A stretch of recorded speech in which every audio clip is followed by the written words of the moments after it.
When Fergie launched her solo career in the early 2000s, everyone was sure she would make a success story dominating the music industry. After all, she had the star power, the playful rapping, the edgy persona, and her unique position as the only female in the chart-dominating Black Eyed Peas, a global phenomenon of the music industry that was churning out hits like a factory. Stars like Gwen Stefani were making this building an unmatched brand, and it was only natural for Fergie to follow suit.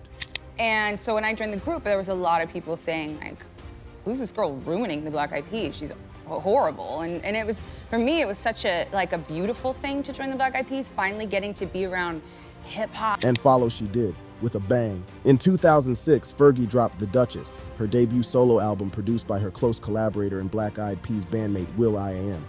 The project was more than a hit, it was a pop culture moment. The album gave us 6 singles, starting with London Bridge, which immediately shot to the top of the Billboard Hot 100. That song, with its cheeky and bold vibe, made it clear Fergie wasn't playing around. Next came Fergalicious, a track that practically defined her solo identity. This was Fergie in full Technicolor, bold, sassy, and unapologetically herself. Not only was it catchy, but it also gave her a signature track that highlighted her larger-than-life personality. Riding High, she dropped Glamorous, another chart-topping success. Unlike some of the more energetic and flashy songs by Fergie, this particular track had a calmer and smoother vibe and sounded more like an R&B style. Despite being less in-your-face, the song still gave off a feeling of high-class elegance and self-assurance, sticking to the theme of luxury that Fergie is known for. Then came another hit, Big Girls Don't Cry. This was a game changer and such an amazing song. This song got the best out of her vocal chops and brought an emotional depth that resonated with listeners everywhere. It wasn't just another pop hit, it was the kind of track that made the world sit up and say, oh, she can really sing. And her fans were increasing with her song-topping charts worldwide. It's gonna be a good time. First time we're doing Boom Boom Pow. We're here, it's the Winter Music Conference.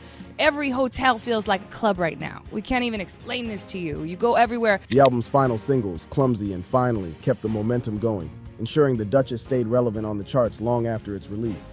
By the numbers, the album was a juggernaut.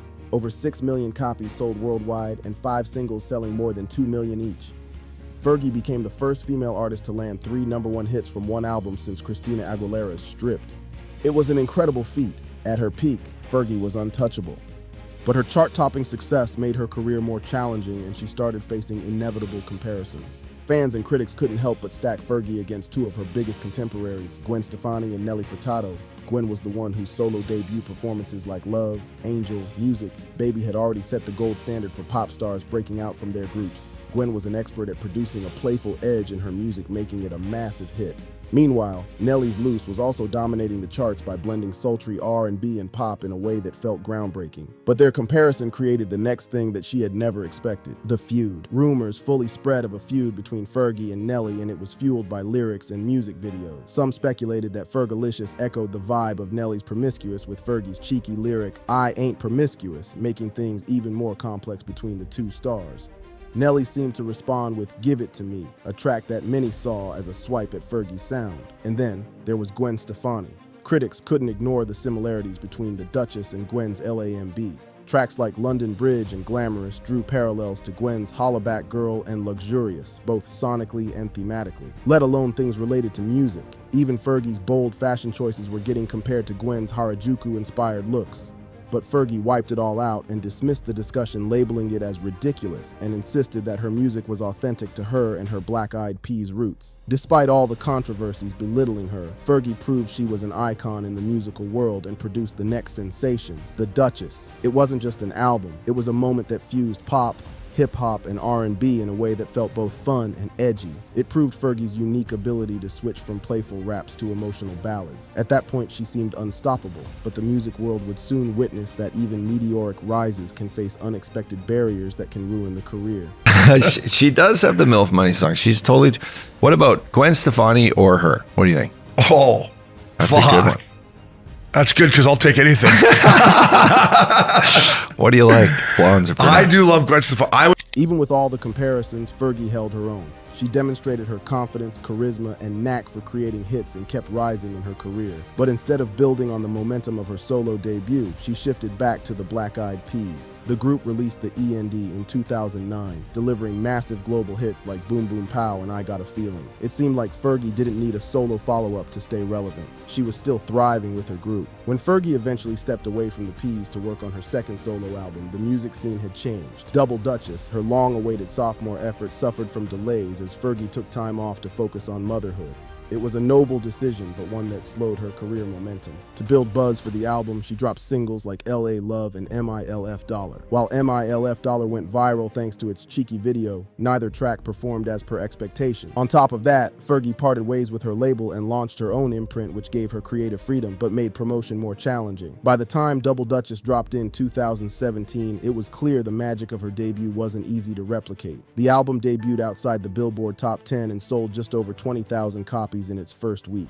Songs like You Already Know, featuring Nicki Minaj, and Enchante Kareem showed promise but didn't stand out in an increasingly crowded pop market. After all, critics imparted their mixed views. On one hand, they praised her effort, but on the other hand, noted that the album lacked the cohesion and spark that made the Duchess unforgettable. Then came a moment Fergie probably wishes she could forget, her 2018 NBA All-Star Game performance of the Star-Spangled Banner. The jazzy and enchanting charm of her performance was missing, and it became a viral meme.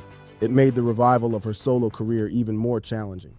Fergie later admitted the risk didn't pay off, but stood by her decision to take creative chances. The 11-year gap between her first and second albums had already done the damage, and she didn't realize it. The music industry had changed drastically during that gap time, and streaming platforms like Spotify and TikTok had transformed the fans connected to the artists. No doubt Fergie was really talented, but because she struggled to adapt to this new reality and took a lengthy break from her profession, her fan base was fully alienated. On top of her professional challenges, Fergie's personal life was in flux. She parted ways with actor Josh Duhamel and focused on raising her son, Axel Jack. Stepping back from the spotlight to prioritize her family was an amazing choice, but it expanded the gap between her and the fast-moving music world. Even though Double Duchess didn't match the success of her debut, Fergie's impact on pop music is undeniable. She broke barriers as a white female rapper, paving the way for artists like Iggy Azalea, and her playful, confident style inspired acts like Keisha. Fergie's versatility also set her apart. Whether she was delivering heartfelt ballads like Big Girls Don't Cry or bouncy anthems like Fergalicious, she made it all her own. One user joked, Fergie's national anthem finished 30 minutes ago and I still haven't recovered. A part of me will never be the same.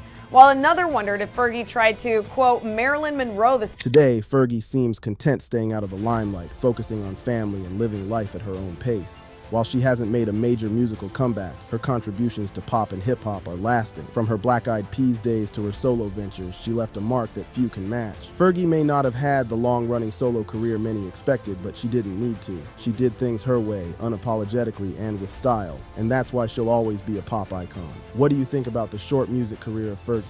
Let us know in the comments below.